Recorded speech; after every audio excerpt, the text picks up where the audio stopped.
আমরা আর চিরামুড়ি চাই না, আমরা টেকসই বাঁধ নির্মাণ চাই।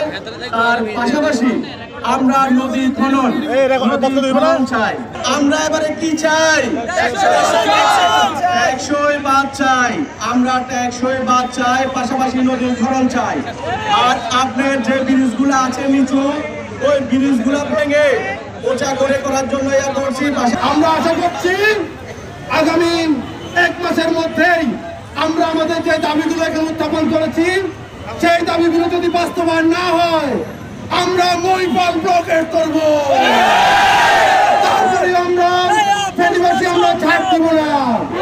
আমরা চাই আমাদের যে বাঁধগুলো হবে সেগুলো টেকসই বাঁধ হতে হবে। এই বাঁধের মধ্যে কোন ধরনের দুর্নীতি আমরা বরদাস্ত করব না।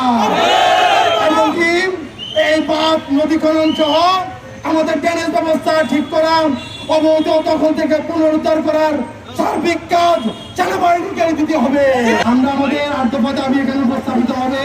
আস্তে আস্তে আমাদের নেতৃবৃন্দ সবাই যারা আছে তারা মিট করে আপনাদের সঙ্গে কথা বলবে।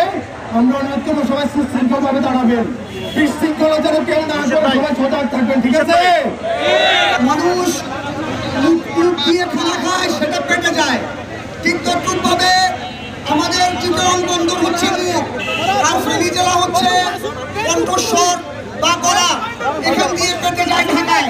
সুতরাং আমাদের আর্থবা দাবি যদি মানে না হয়, আমাদের স্থায়ী এবং টেকসই বাঁধ নির্মাণে যদি সরকার সচেতন না হয়, আমাদের প্রাণ উপদেষ্টা ফারুক আজম যদি আবারও নয় খেলে, তবে ফেনীকে আমরা বন্ধ করে দেব।